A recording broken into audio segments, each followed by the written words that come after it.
Video আমার সম্পূর্ণ পুরনো বন্ধুদের জন্য। ভাবতে অবাক লাগে যে একটা সময় ছিল যখন আমার মাত্র 100 সাবস্ক্রাইবার এবং অলমোস্ট প্রায় সবাই আমাকে কমেন্ট করত। আজকে অনেকদিন পর আমি আমার পুরনো ভিডিওগুলো চালিয়েছিলাম। বিশ্বাস করো, যারা আমার পুরনো বন্ধু তাদেরকেই বলছি, কমেন্টগুলো দেখে আমার চোখে জল এসে গেছিল। সে যেমনভাবেই হোক, কমার্শিয়াল কারণে হোক বা সাবস্ক্রাইবারের জন্য হোক বা যে কোনো রিজনে হোক, এত মন ছোঁয়া কমেন্টস আমি আমার কোনো ক্লোজ বন্ধুদের থেকেও পাইনি। ইভেন আমার রিলেটিভসদের থেকেও নয়, পরিবারের একান্ত প্রিয় মানুষজনের থেকেও নয়। খুব দুঃখের সঙ্গে বলতে হচ্ছে কথাটা। এত কমেন্ট, এত ইন্সপিরেশন, মাত্র 100 সাবস্ক্রাইবারে আমি এত কমেন্ট পেয়েছি। এই অর্থে কিন্তু আমি কোনো ইউটিউবার বা ব্লগার নই। আমার পুরো মুডের ওপরে নির্ভর করে। মন ভালো থাকলে শর্টে এখন তো বেরিয়েছে গান দিই, যখন মনটা খুব খারাপ থাকে তখন কিছু একটা পোস্ট করি, রান্না করি মাঝে মাঝে, কিন্তু সেটা একদম ইরেগুলার। সত্যি কথা বলতে কি, আজকের দিনে যারা খুব সিরিয়াস ইউটিউব করে তাদের দলে আমি একদম পড়ি না।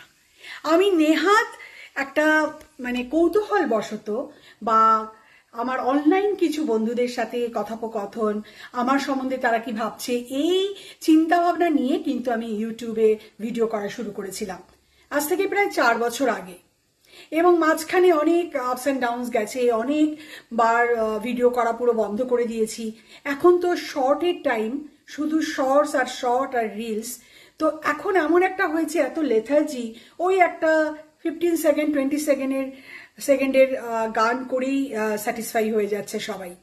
2020 সালে যে ঘটনা ঘটে গেছে, তারপর থেকে সবকিছু তো একটু বিক্ষিপ্ত হয়ে গেছে, রেগুলার নিয়মে চলে না। মানুষের শরীর এখন আগের থেকে অনেক উইক হয়ে গেছে, অল্পেতেই তারা অসুস্থ হয়ে পড়ছে। তারপর তো আছে পলিটিক্যাল বিভিন্ন আপস অ্যান্ড ডাউন, যেগুলো যে কোনো সেন্সিটিভ মানুষকে বিচলিত করে তুলবে। আমি তাদের মধ্যে পড়ি, আমি অ্যাভয়েড করতে পারি না। আমার শর্টসে আমি প্রচুর এরকম পলিটিক্যাল ইস্যু নিয়ে কথা বলেছি, ভিউজ হয়েছে, কিন্তু পুরনো বন্ধুদের সত্যি আমি মিস করেছি। তারা কিন্তু সেভাবে আমাকে আর কমেন্টস করে না। কেন? একটা কথা কি জানো, যোগাযোগ না থাকলে নিজের প্রিয়জনও কিন্তু পর হয়ে যায়। সেটাই হয়েছে। আমি খুব রিগ্রেট করছি। আমার মনে হয় যে ভিডিওগুলো অন্তত সেই সমস্ত কমেন্টস যারা করতো তাদের জন্য মনে করো আমার ভিডিওটা কন্টিনিউ করা উচিত। সিরিয়াস পলিটিক্যাল ইস্যু দেখি ভীষণ মাথা গরম হয়ে যায়, চারদিকে সিচুয়েশন দেখে নিজেকে কন্ট্রোল করতে পারি না। তখন মনে হয় যে আমার যারা বন্ধুরা ছিল ইউটিউবে, যারা আমাকে, এমনও গেছে একটা দিনে আমি 70টা 80টা পর্যন্ত কমেন্টস পেতাম। যারা এখন আমার ভিডিও দেখে তারা হয়তো বিশ্বাসও করতে পারবে না, কারণ এখন একটা কমেন্টও আসে না। আমি কিন্তু কখনোই কাউকে বলিনি সেভাবে যে সাবস্ক্রাইব করো। হ্যাঁ, প্রথমে একটু প্রথম ভিডিওতে মনে হতো, সবাইকে দেখতাম তাই বলতাম, কিন্তু সাবস্ক্রাইব করো বা সাবস্ক্রাইব করতে হবে এরকম কোনো উদ্দেশ্য আমার ছিল না। কিন্তু সত্যি এখন মনে হয় যে আমি যে বড় বড় ভিডিওগুলো করতাম, এত রিলেট করতে পারতাম, এত সুন্দর সময় কাটতো আমার, সেটা কিন্তু খুব মিস করি। তাই আজকে একটু সময় নিয়ে মনে হলো যে আমার পুরনো বন্ধুদের সাথে কথা বলি, আর চেষ্টা করি যদি আবার নতুন করে বড় ভিডিও বানানো যায়। তবে কি জানো, সেই সুরটা কেটে গেছে। দেখলাম যেদিন আমার 1000 সাবস্ক্রাইবার হয়েছিল, সেদিন আমি কতটা ইমোশনাল হয়ে গেছিলাম। রীতিমতো আমার চোখে জল এসে গেছিল। এবং আমি সেই সব পুরনো কথা বলেছিলাম যে যাদেরকে আমি হোয়াটসঅ্যাপ থ্রু আমার ভিডিওগুলো পাঠাতাম, তারা কেউ আমাকে কখনো রিপ্লাই করতো না। খুব ক্লোজ ফ্রেন্ডস বলে তারা দাবি করেছে একটা সময়। তাদের সাথে অনেক বছর ধরে, অনেক অল্প বয়স থেকে, অনেক ইয়াং এজ থেকে তাদের সাথে আমার ফ্রেন্ডশিপ। কিন্তু তাদেরকে যখন আমি হোয়াটসঅ্যাপে পাঠাতাম ভিডিও, তারা কিন্তু কেউ আমাকে কখনো ইন্সপায়ার করেনি, রিপ্লাই দেয়নি। কিন্তু আমাকে ইন্সপায়ার বা রিপ্লাই যারা করেছে তারা আমার একেবারে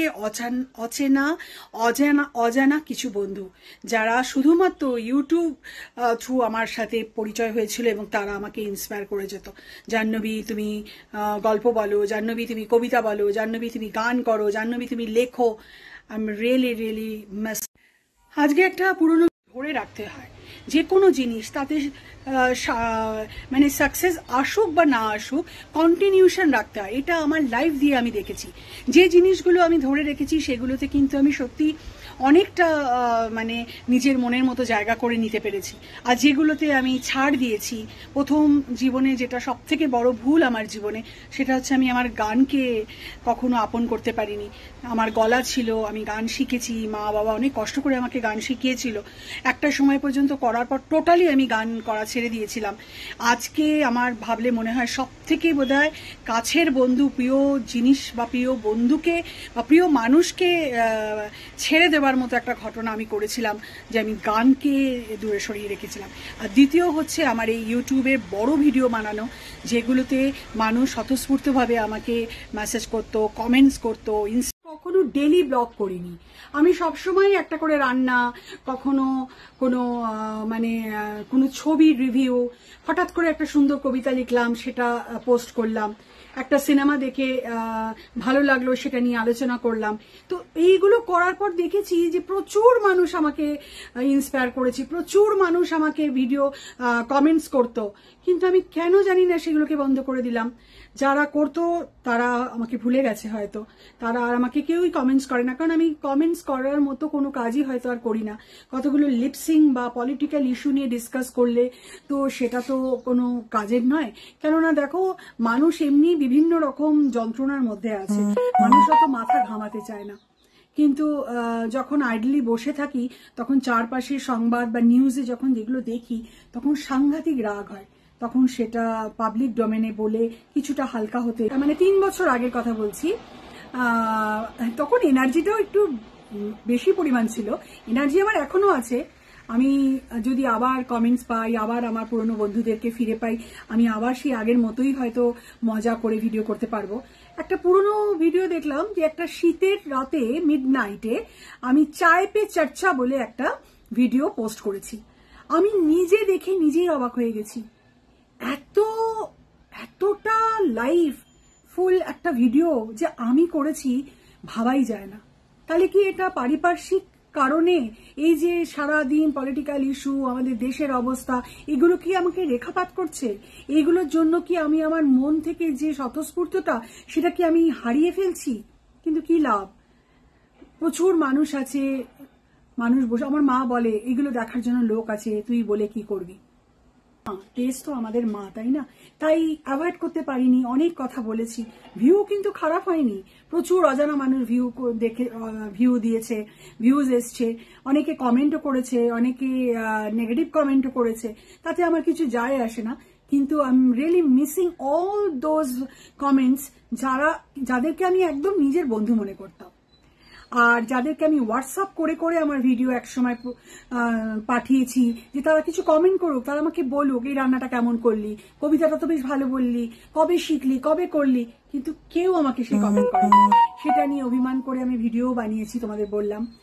আর 1000 হয়ে যাবার পরে মনে হয়েছে বাবা 1000 বন্ধু আমার, মানে আমি তাতেই কত।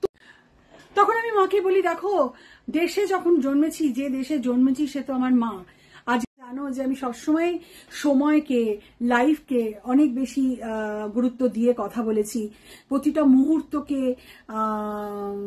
ইম্পর্টেন্স দেওয়ার চেষ্টা করেছি, পাশের মানুষকে সব সময়ের জন্য তাকে ইম্পর্টেন্স দিতে হবে, টেকেন ফর গ্র্যান্টেড ব্যাপারটা আমার কাছে খুব মানে ভয়ের ব্যাপার। এই সমস্ত কিছুই কিন্তু আমি আমার শুধু লিপসিং করেছি বলে না, আমি কিন্তু প্রতিটা ভিডিওতেই কিছু না কিছু একটা কথা বলার চেষ্টা করেছি। সে যাই হোক, আজকের দিনে এত ভিডিও হয়, এত গুণী ইউটিউবার আছে, এত ভালো ভালো ভিডিও হয়, যদি তোমার কিছু ভিডিও বাদ দিলে, সেইগুলো তো বাদ দেওয়া যায় যেগুলো আমরা দেখতে চাই না বা যেগুলো ঠিক আমাদের পছন্দের না, সেগুলো অনায়াসে বাদ দেওয়া যায়, কিন্তু বাকি প্রচুর মানুষ প্রচুর ভালো ভালো কাজ করছে। তখন মনে হয় যে কেন কিছুটা আনন্দ দিয়ে, নিজে আনন্দ নিয়ে ভিডিও করব।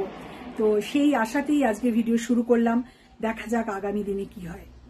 কথা আমার ওই টার্গেটটা নেই যে আমি খুব মানে একটা ফেমাস ইউটিউবার হব বা আমাকে সবাই চিনবে জানবে, আমার সেই কোনো নেই। জাস্ট আমি আমার মনের কথাগুলো শেয়ার করব, আমি যেগুলো জানি সেগুলো শেয়ার করতে চাই, কিছু ভালো কথা আমি শেয়ার করতে চাই।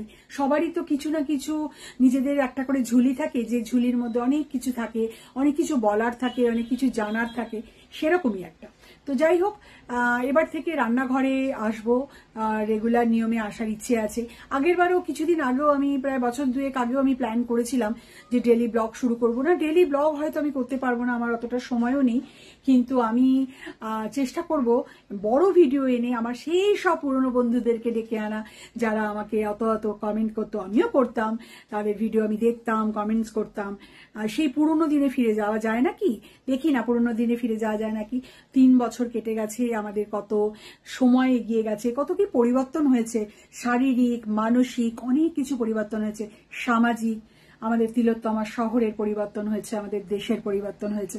তো সেই পরিবর্তনগুলোকে নিয়ে যদি পুরনো জিনিসগুলোকে সাথে করে বেশ মজার স্মৃতি নিয়ে সেই বর্তমানটাকে মজা করে কাটিয়ে দেওয়া যায়, কেমন লাগে? কেন বলা তো যায় না, কে বলতে পারে হয়তো কালকে আর আমি ভিডিও করতেই পারবো না, বা আর হয়তো কেউ কখনো জাহ্নবীর চ্যানেলে জাহ্নবীকে দেখতেই পারবে না। এরকম তো হতেই পারে, শুধু আমার জন্য না, প্রত্যেকের জন্যই। লাইফ ইজ ভেরি আনপ্রেডিক্টেবল, তাই না? তাই আর সিরিয়াস নয়, আর ওই ছোট ছোট ভিডিও করে সময় নষ্ট নয়।